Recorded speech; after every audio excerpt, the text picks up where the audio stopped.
सो बहुत ही interesting session अभी तक हमारे जो भी सेशंस हुए हैं जनरली ट्रेडिंग स्ट्रैटेजी के अराउंड हुए हैं and this is the first session जो कि हम इन्वेस्टिंग पे डिस्कस करेंगे because of course long term wealth generate करने के लिए आप ट्रेडिंग कितना भी करते रहो but to hold on to that wealth and जो कंपाउंडिंग का जो वंडर कहते हैं वो that happens only in long term through investing be it कितने भी बड़े बड़े ट्रेडर्स हो राकेश झुंझुनवाला जी से लेके the best of the best जो पीटर लिंच हो गए हमारे जेसी लिवमोर हो गए सबका कहना है कि ट्रेडिंग होती है but you have to keep investing investing investing and investing में जो हाइपर ग्रोथ मिलती है that of course happens when you invest in the right companies at the right stage जो कंपनीज ऑलरेडी जा चुकी हैं थाउजेंड्स ऑफ क्रोर्स में उसमें डबल ट्रिपल होना capital over the even for compounding over the year of 10-15 years that's difficult relatively अगर आप सही एक बडिंग कंपनी को सही टाइम पे आइडेंटिफाई करते हो जिसके फंडामेंटल्स अच्छे हैं तो उसके काफी ज्यादा बेटर चांसेस रहते हैं at the same time of course risk भी अकॉर्डिंगली उतना ही बढ़ जाता है when you invest in small cap to understand this dilemma better and how do you identify the right companies, quality companies and वो कैसे उनको उनमें इन्वेस्ट करना है कैसे उनको स्टडी करना चाहिए we have Mohit sir with us and he is of course the wonder boy जो आए markets में and suddenly took the markets by storm by his brilliant analysis. तो उन्हीं से समझने की कोशिश करेंगे sir the mic is all yours we are here to learn कैसे स्मॉल कैप कंपनीज में आप आइडेंटिफाई करते हो quality. Hi Vishu, first of all, thanks for inviting me to the show. और जहाँ तक आपने बात की बिल्कुल सही की कि ट्रेडिंग से आप एक कैपिटल बना सकते हैं अच्छा खासा। आप जब भी स्मॉल स्टार्ट करते हैं तो आपको जल्दी पैसा कमाना होता है और आप ट्रेडिंग करके वो अचीव कर सकते हैं। बट अगर आपको वेल्थ बनाना है, अगर आपका कैपिटल एक साइज पर आ जाता है और वहाँ से आपको वेल्थ बनाना है तो ट्रेडिंग कई बार रिस्की हो सकता है, क्योंकि हमने काफ़ी लोगों को देखा है कि एक अच्छा खासा कैपिटल बना के बाद में वो वापस से खो देते हैं सारा।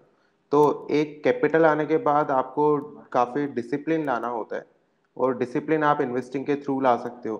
आप अपने जो भी एलोकेशन रूल्स बनाते हो, आप कंपनीज अच्छे सिलेक्ट करते हो, उनमें पोजीशन लेते हो और एक समय के लिए वेट करते हो, आप पेशेंस रखते हो, तो उससे आपका एक कैरेक्टर भी बिल्ड होता है, एक डिसिप्लिन आता है और वो काफ़ी इंपॉर्टेंट होता है एक कैपिटल बनने के बाद में, साइजेबल कैपिटल बनने के बाद में। तो ये बात बिल्कुल आपने सही कही कि एक टाइम तक आप ट्रेडिंग से कैपिटल बना सकते हो, बाद में वेल्थ अगर आपको बनाना है तो आपको इन्वेस्टमेंट की तरफ देखना ज़रूरी हो जाता है। इवन फॉर ट्रेडर्स ऑल्सो जो काफ़ी अच्छे अमाउंट में भी ट्रेड करते हैं, उनका भी सेपरेट पोर्टफोलियो होता ही है, क्योंकि उनको भी वो इम्पोर्टेंट समझ में आ जाता है। और जहाँ तक बात है कि आप स्मॉल कैप में इन्वेस्ट करते हो, मिड कैप में या लार्ज कैप में, तो वो आपका रिस्क प्रोफाइल पर डिपेंड करता है। आज अगर मैं एक एक्टिव इन्वेस्टर हूँ तो मैं स्मॉल कैप माइक्रो कैप में रिस्क ले सकता हूँ, बिकॉज मैं एक्टिवली कंपनीज को ट्रेड कर सकता हूँ। तो अगर कोई भी कंपनी में कुछ भी चेंज आता है, मेरा थीसिस चेंज होता है, तो मैं एग्जिट भी कर सकता हूँ, मैं पार्शियल बुकिंग भी कर सकता हूँ। बट यही एक पैसिव इन्वेस्टर जो है, जो इतना ध्यान नहीं देता है मार्केट्स पर, तो उनके लिए मिड कैप या फिर लार्ज कैप अच्छा ऑप्शन हो जाता है। और स्मॉल कैप्स में तो एक बहुत अच्छा सेइंग है कि मतलब catch them early and hold them for long, मतलब स्पॉट देम यंग।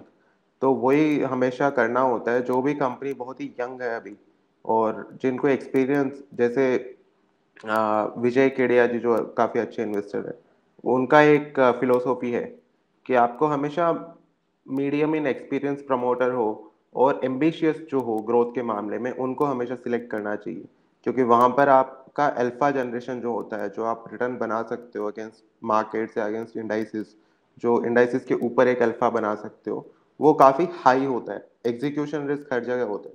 तो स्मॉल कैप में एक सिंपल फॉर्मूला है कि आपको एकदम यंग स्टेज पर, जब कंपनी हो एकदम अर्ली स्टेज पर, जब कोई अपॉर्चुनिटी मिलता है, तो उसमें आपको एनालिसिस करके फिर पोजीशन बनाना होता है, जो हम करते हैं। हमारा काफ़ी बार सेशन भी हुआ है इन चीज़ों पर। तो वही बात है, आपको कम मार्केट कैप पर अच्छी कंपनी, अंडर वैल्यूड नहीं तो फेयरली वैल्यूड कंपनी, उनको सिलेक्ट करके उन पर पूरा एनालिसिस करके, प्रमोटर अच्छा हो उस कंपनी में और नंबर्स में आपको लगता है कि इन फ्यूचर ग्रोथ आए, तो वैसी कंपनीज को आपको सिलेक्ट करना चाहिए। राइट ऑसम तो सर कुछ एग्जांपल्स के थ्रू भी हम लोग देख सकते हैं कि कोई एक स्मॉल कैप पहले तो watch let's begin with the first thing first कि आप वॉच लिस्ट कैसे बनाते हो कि कैसे हाउ डू यू डिटरमाइन कि ये एक इन्वेस्टेबल पूल है कि ठीक है this is where I begin. So I can show you my watch list. Yes. I hope my screen is visible. Yes, yes, it's visible now, sir. तो यहाँ पे मैं आपको वॉच लिस्ट अपना दिखाता हूँ, वॉच लिस्ट व्यू। अब इसमें देखो कितनी कंपनीज है, Right. 134। Hmm. तो ये मैं इसलिए दिखा रहा हूँ क्योंकि ऐसा कोई वॉच लिस्ट का बनाने का कोई फॉर्मूला होता ही नहीं है। Right. अल्टीमेटली जो भी आपको कंपनी कहीं से भी दिखती है, आपने एक बार Hmm. उसको स्क्रीन किया, कोई भी आपने नंबर्स देखे। अभी अगर मैं बोरोसिल लिमिटेड अगर देखता हूँ, अगर मैंने एक बार कंपनी को देखा, थोड़ा बहुत इसके बारे में की पॉइंटर्स देखा, कंपनी क्या काम करती है, कंपनी का एक बार मैंने फाइनेंशियल्स देखा और बैलेंस शीट देखा कि कंपनी डेट फ्री है, अच्छा खासा नेटवर्थ है, कंपनी कैपेक्स कर रही है, कैश रिच कंपनी है, तो मैंने अपनी वॉच लिस्ट में डाल दिया। अभी जब भी कंपनी में कोई अपडेट आता है, तब अल्टीमेटली वो कंपनी मेरे स्क्रीनर में यहाँ पर आ जाएगा। जो भी अपडेट्स रहता है वो मुझे मिलता रहेगा, तो यहाँ से कंपनी स्क्रीन होता जाता है। जैसे आज अगर मैं बात करता हूँ, एक कंपनी जो हमने ली थी फोर्स मोटर्स, और हमारा शायद डिस्कशन भी हुआ था एक स्पेसिस पर। तो ये कंपनी, आप अगर मैं चार्ट आपको इसका दिखाता हूँ 3 इयर्स का, तो आप देखिए ये कंपनी अराउंड 1,000-1,200 से लेकर 1,500 के रेंज में ट्रेड कर रहा था लास्ट 3 साल से। और हमने ये कंपनी करीबन यहाँ पर बाई किया था, आप समझिए इस रेंज में हमने बाई किया था, जैन फेब में बाई किया था। तो उससे पहले भी कंपनी अगर आप देखते हैं 2 साल तक कंसोलिडेट कर रही थी, बट यहाँ पर चेंज क्या हुआ, यहाँ पर कंपनी के नंबर्स जो थे वो इम्प्रूव होना स्टार्ट हो गए थे। और नंबर से मेरा मतलब है जो इनके मंथली सेल्स नंबर्स होते हैं। कोई भी ऑटोमोबाइल कंपनी में आपको हमेशा मंथली बिजनेस अपडेट्स मिलते हैं। जैसे ये जून का इन्होंने अपडेट दिया, उससे पहले मई का अपडेट मिलता है, हर मंथ का आपको अपडेट मिलता है। तो यहाँ पर क्या हो रहा था, प्राइस वहीं पर था, प्राइस स्टिल वहीं पर था, बट आपके जो मंथली सेल्स नंबर थे वो इम्प्रूव होना स्टार्ट हो गए थे। और बाद में अगर हम देखते हैं रिजल्ट में भी वो दिखने लग गया था कि कंपनी का प्रॉफिटेबिलिटी इतना अच्छा नहीं था, बट Q1 से 41, बाद में 98, वापस से एक स्लंप आया 54 और वापस से 118। तो आपको हमेशा हर कंपनी जो आपको अच्छी लगती है, अंडरवैल्यूड लगती है, उस टाइम पर कंपनी अपनी बुक वैल्यू से भी नीचे चल रही थी, ये भी काफी फॉर्मूलाज होते हैं मार्केट में। जो भी आप डीपली अंडरवैल्यूड कंपनीज होते हैं उनको आइडेंटिफाई करने के, कि बुक वैल्यू से भी नीचे ट्रेड कर रहे हो, या फिर अर्निंग्स का 10 टाइम मल्टीपल से भी कम ट्रेड कर रहे हो, एबिटा का 10 टाइम मल्टीपल से भी कम ट्रेड कर रहे हैं। तो ऐसी कंपनीज को आइडेंटिफाई करके अपनी वॉच लिस्ट में रख लीजिए। जब भी कुछ ऐसा अपडेट आता है, कुछ भी इम्प्रूवमेंट आता है कंपनी में, तब आप उसमें थोड़ा देख सकते हैं पोजीशन बनाने को। तो इसलिए वॉच लिस्ट हमेशा आपका नेटवर्किंग से बनेगा। आपका जो भी नेटवर्क है, आज अगर आपने मुझे कोई कंपनी बताई तो वो भी मैं ऐड कर दूंगा इसमें, अगर मुझे अच्छी लगती है। तो जो भी कंपनी मुझे थोड़ी सी भी अच्छी लगती है वो मैं अपनी वॉच लिस्ट में रखता हूँ। और उसमें कोई भी अगर अच्छा अपडेट आता है, कोई भी कंपनी में इम्प्रूवमेंट आता है, तब मैं शायद उसमें थोड़ा पोजीशन बनाऊं।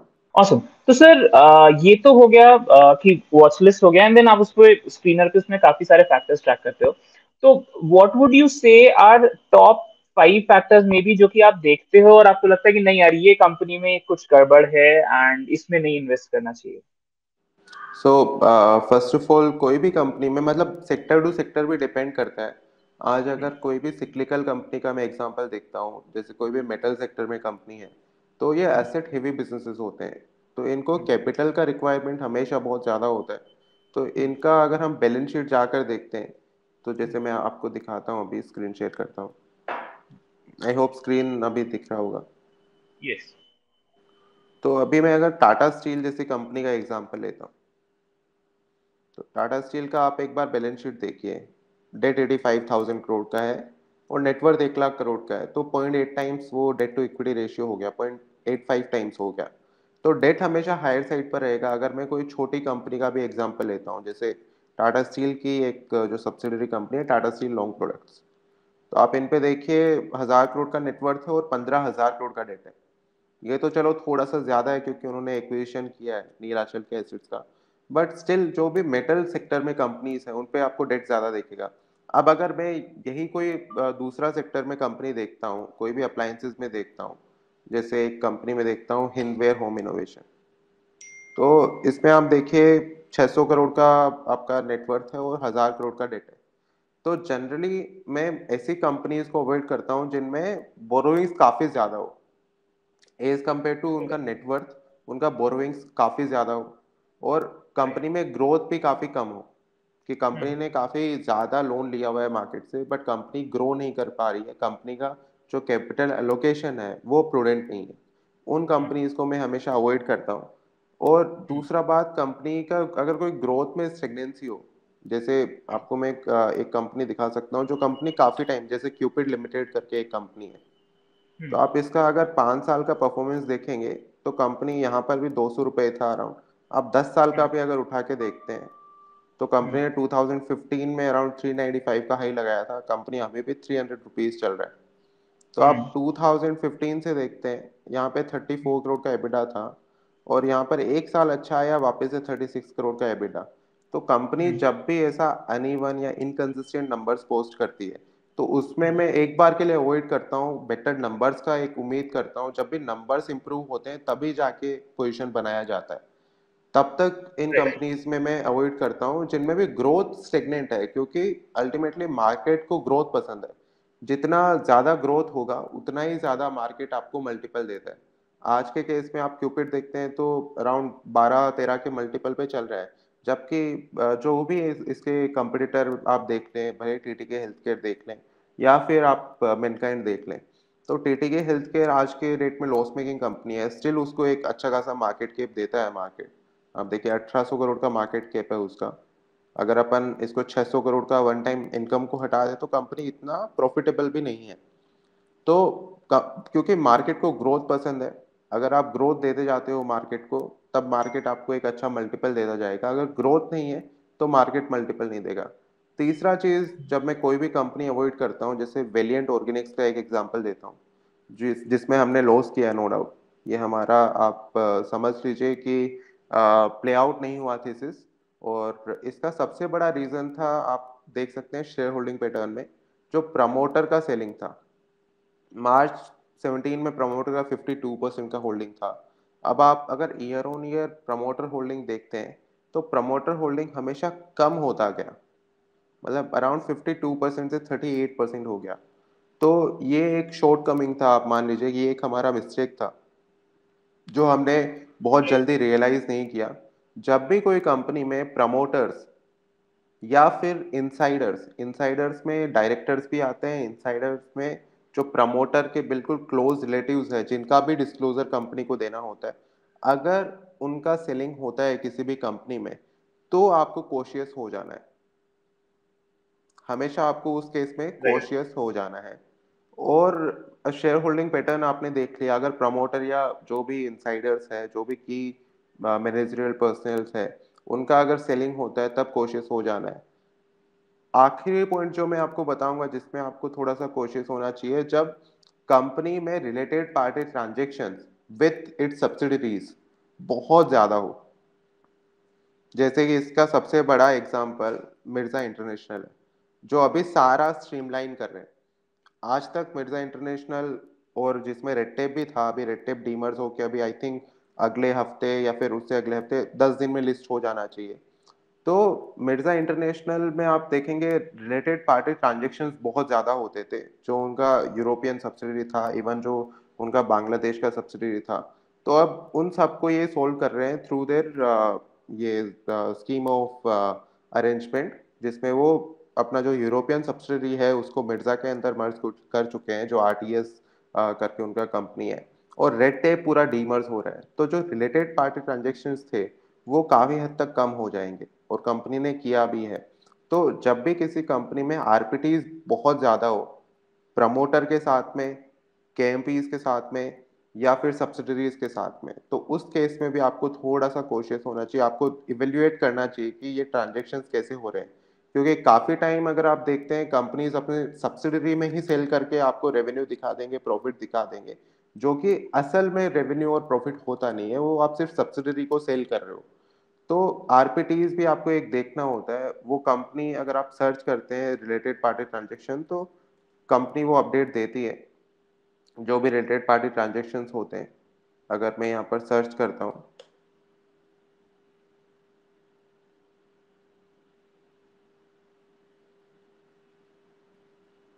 तो जैसे कंपनी ने पूरा अपडेट दिया है कि कंपनी का अपने सब्सिडरी के साथ में हो रहा है, डायरेक्टर के साथ में हो रहा है, तो इसको आपको बहुत ही ध्यान से इवेल्युएट करना चाहिए कि कंपनी का किसी भी अगर अलग कंपनी के साथ में हो रहा है और वहां पर डायरेक्टर्स या कोई भी प्रमोटर वहां पर डायरेक्टर है या फिर वहां पर शेयर ओनर है, तो उसमें भी आपको एक क्वेश्चन करना चाहिए हमेशा कंपनी को। तो ये कुछ मतलब पॉइंट्स होते हैं जहां पर आपको कोई भी कंपनी को थोड़ा सा कॉशियसली देखना चाहिए। ऐसा नहीं कि अवॉइड कर देना चाहिए, कोई भी एक ऐसा इश्यू आता है उसको आपको इवेल्युएट करना चाहिए कि वो कितना बड़ा बन सकता है इन फ्यूचर, कितना बड़ा इश्यू बन सकता है इन फ्यूचर। राइट।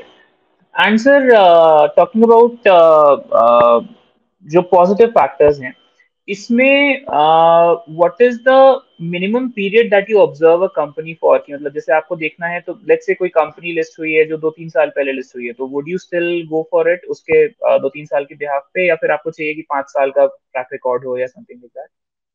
आजकल विशु एक्चुअली ट्रेंड यही बन गया है कि जो भी कंपनीज अभी लिस्ट हुई है जिनके प्रमोटर्स काफी यंग है, जिनके प्रमोटर्स अभी मार्केट में एंटर किए हैं, तो उनको क्या है कि ट्रेडिशनल मेथड से बिल्कुल चलना ही नहीं है। तो वो हमेशा सोचेंगे अपने मार्केट कैप के बारे में कि मैं कैसे अपनी कंपनी को बहुत अच्छी तरीके से गवर्न करके एक अच्छे मार्केट कैपिटलाइजेशन पे लेके जाऊं जिससे मेरा भी वैल्यू क्रिएट हो और मेरे जो शेयर होल्डर है उसका भी वैल्यू क्रिएट हो। तो आजकल लोग जनरली प्रेफर ही उन कंपनीज को कर रहे हैं जो लास्ट 2-3 साल 4 साल में आई है। इवन आप अगर देखते हैं मेरे पापा के टाइम भी अगर मैं देखूं तो मेरे पापा मुझे बताते हैं कि उस टाइम पे एप्लीकेशंस या आईपीओ का क्या क्रेज होता था। क्योंकि हमेशा से ये चलता है जो नई कंपनी आती है ना, तो उसका क्रेज अलग ही होता है। मतलब एक हमारे बहुत अच्छे सर है, वो बोलते हैं कि जो भी नई दुल्हन आती है उसका अच्छा खासा वो क्रेज होता है। तो उसी तरीके से जो नया आईपीओ आता है, नया कंपनी आता है, तो उसका क्रेज अलग ही लेवल पर होता है। अगर वो थोड़ा सा भी ग्रोथ का नंबर देता है, मार्केट बहुत जल्दी उसको डिस्काउंट करता है। और क्योंकि वो नई कंपनी है तो उसका कहीं पे भी आपको फ्लोट नहीं दिखेगा, कहीं पे भी बाहर आपको शेयर्स नहीं दिखते हैं, तो उसमें वो अपमूव आ जाता है, शेयर होल्डर्स भी खुश होते हैं अपना। बट इसमें एक शॉर्ट कमिंग ये है कि 2-3 साल पहले जो कंपनी आई होती है उसमें डेटा कम होता है, एक्सपीरियंस कम होता है। तो जब तक आप प्रमोटर से बात नहीं करते हो थ्रू कॉन कॉल, आजकल जो भी नई कंपनीज आती है, इवन एसएमई कंपनीज का मैं एग्जांपल दूं तो वो भी एक कॉन कॉल करते हैं। तो जब तक आप प्रमोटर का विजन सही से नहीं समझते हो, प्रमोटर का प्लानिंग सही से नहीं समझते हो, तो आपके गलत जाने के चांसेस भी उतने ही ज्यादा इंक्रीज हो जाते हैं। क्योंकि आप उस प्रमोटर से इतना एक्सपेक्ट नहीं कर सकते, क्योंकि एक्सपीरियंस ही नहीं है उसके पास में, वो नया एंटर किया है, कि वो एग्जीक्यूट कर दे। चलो एक बार कर दिया, एक बार उसको मार्केट ने कैपिटल दे दिया। अब कोई भी छोटी कंपनी है वो आईपीओ इसलिए लाती है ताकि वो अपने बिजनेस को ग्रो कर सके। आज कोई भी 10 करोड़ का रेज करता है मार्केट से, तो वो अल्टीमेटली वर्किंग कैपिटल में जाता है या फिर किसी को अपना कैपेसिटी इंक्रीज करना है उसमें जाता है। तो वो एक बार के लिए ग्रो कर सकता है कंपनी, बट क्या उसके बाद उसको वापस कैपिटल मिलेगा? तो ये भी एक की क्वेश्चन है। अगर प्रमोटर ने एग्जीक्यूट किया, प्रमोटर सही रास्ते पे जा रहा है तो मिल जाएगा।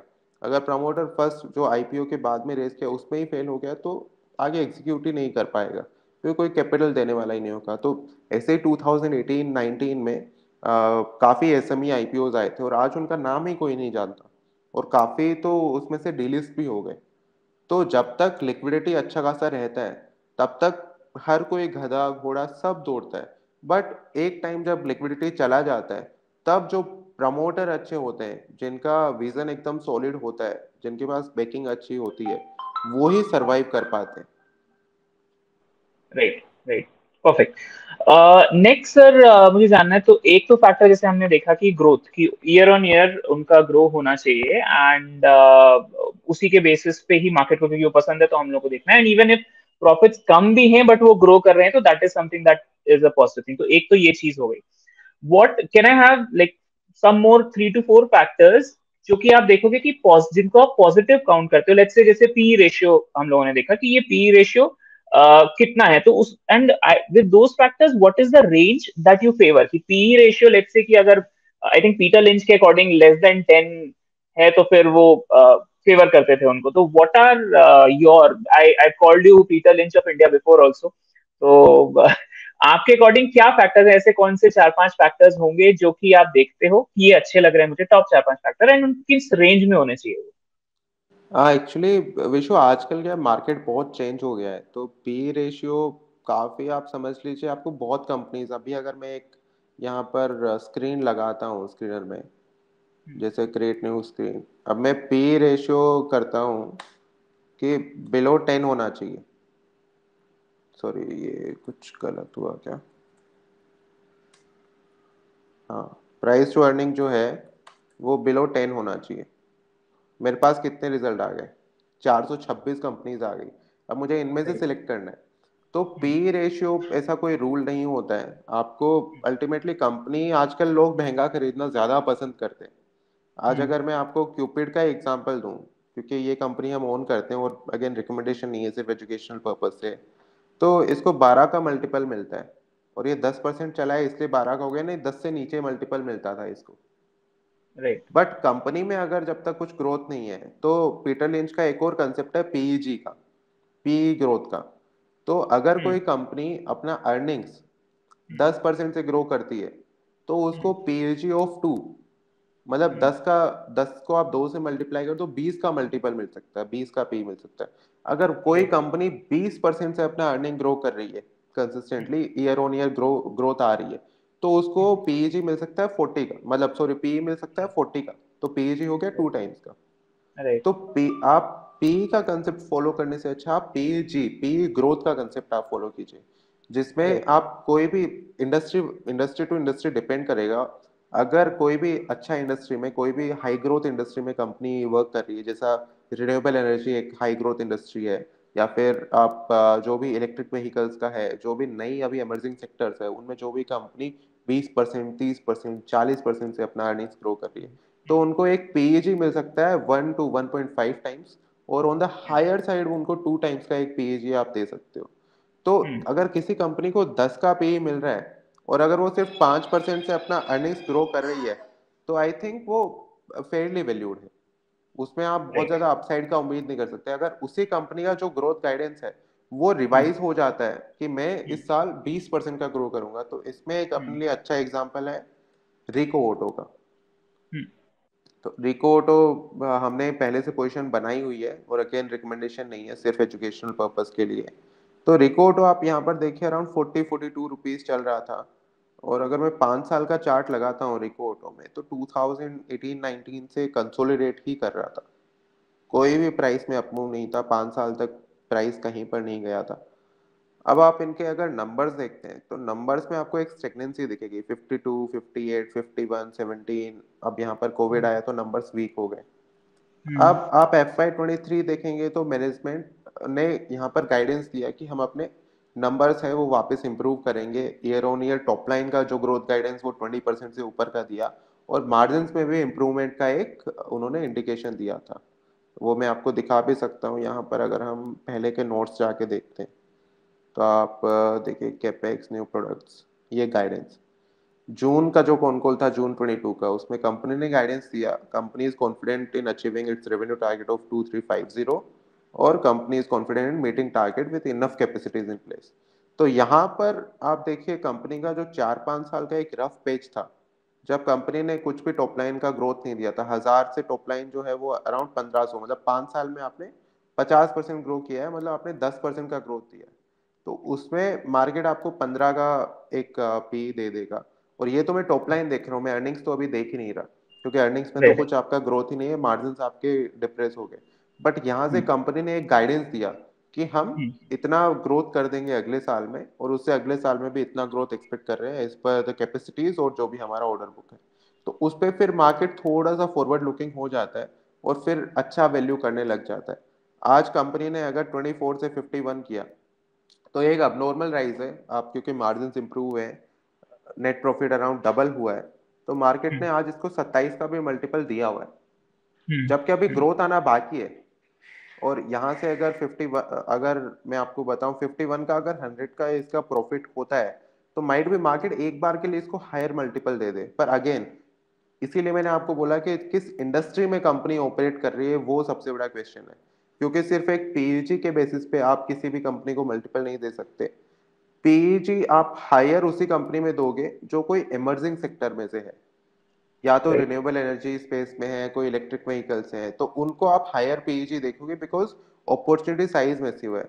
रिको ऑटो जैसी कोई कंपनी है, वो एक आप समझिए ट्रेडिशनल एक जो सेक्टर है, जो ओल्ड एज का, मतलब जो लोग बोलते हैं आजकल, जो भी ओल्ड एज का एक सेक्टर है, ऑटोमोबाइल ऑटो एंसिलरीज, तो उसमें आपको पे इतना हाई नहीं मिलता है। इवन आप ग्रोथ करते जाओ अच्छा खासा, तब आपको हाई नहीं मिलता। तो इसमें आपको कंपेयर करना पड़ेगा हमेशा अपने जो पीयर्स है उनके साथ में, कि उनको कितना मल्टीपल मिलता है, उनके क्या रेशियोज हैं।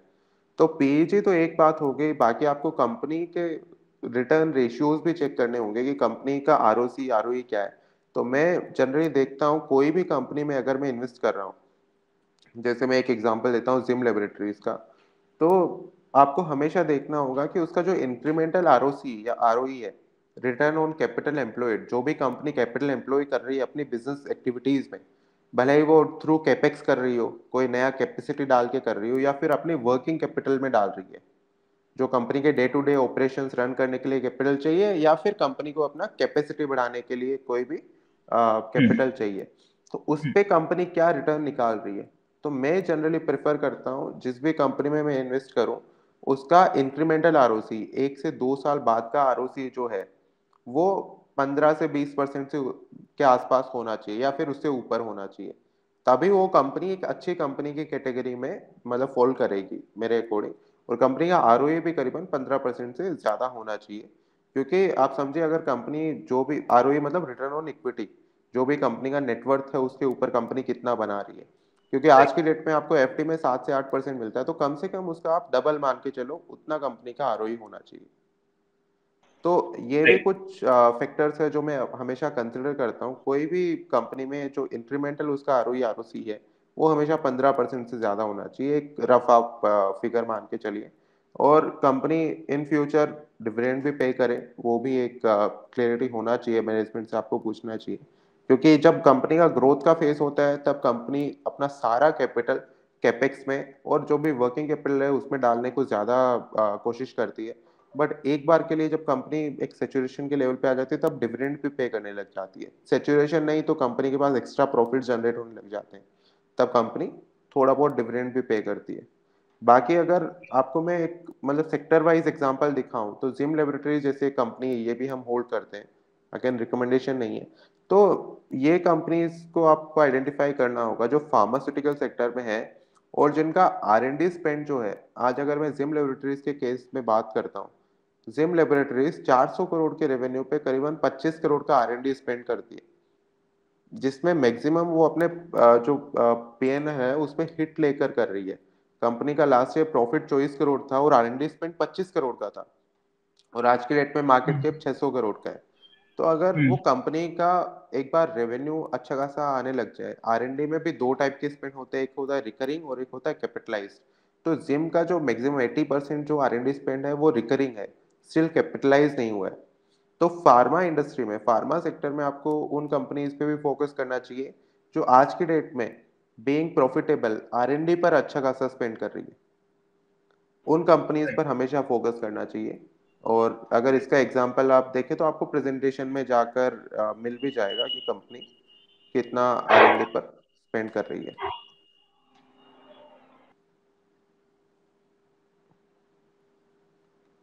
या विशु।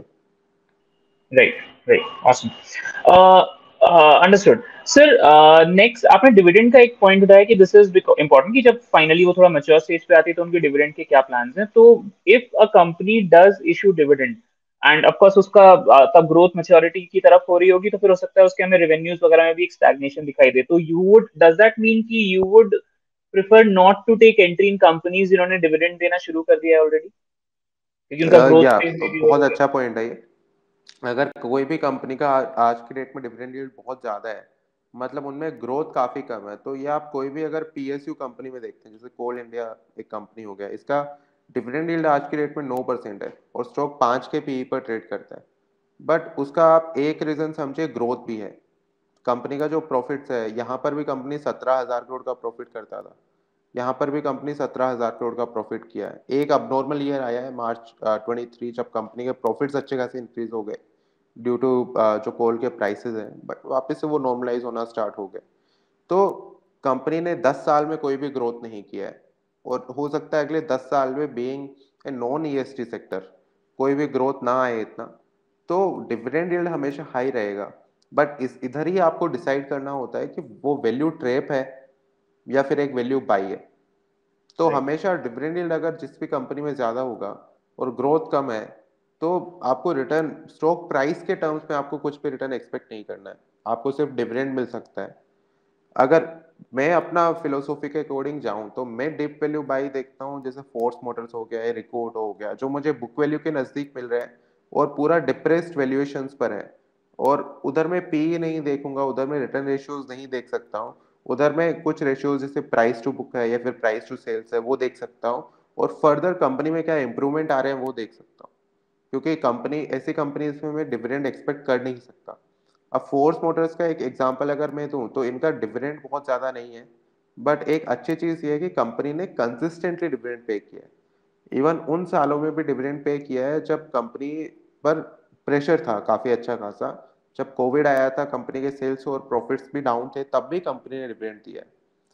आप देखें, कंसिस्टेंटली कंपनी ने डिविडेंड दिया है। तो कंपनी कोई ज्यादा डिविडेंड देती है, बहुत ज्यादा डिविडेंड यील्ड जिसमें होता है, उसमें नो डाउट ग्रोथ बहुत स्लो हो सकता है, तो शेयर प्राइस में आपको कोई भी रिटर्न एक्सपेक्ट नहीं कर सकता है, आप सिर्फ डिविडेंड इनकम एक्सपेक्ट कर सकते हो। बट अगर आपको डीप वैल्यू बाइज देखते हैं तो उसमें आपको प्राइस टू बुक और ये सब प्राइस टू सेल्स हो गया, ये सब रेशियोज देखने होंगे।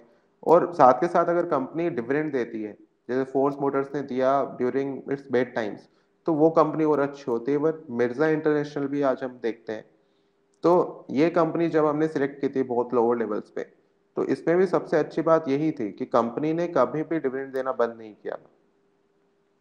कंपनी ने अराउंड 2007-8 से 2020 तक डिविडेंड दिया, बाद में इनका डीमर्जर का और प्लान आ गया तो इन्होंने डिविडेंड बंद कर दिया।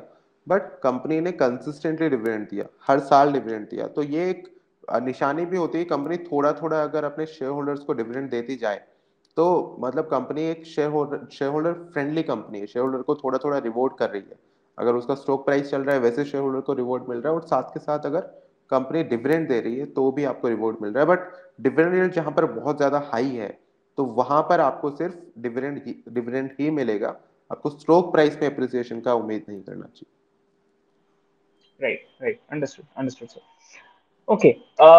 एक चीज सर, जो और आई थिंक अराउंड इन्वेस्टिंग का मेरा फाइनल क्वेश्चन बनेगा ये, विच इज जो पेशेंस लेवल चाहिए होता है, बिकॉज फंडामेंटल्स बहुत पहले प्राइस एक्शन से बता देते हैं कि ये कंपनी अच्छा कर रही है।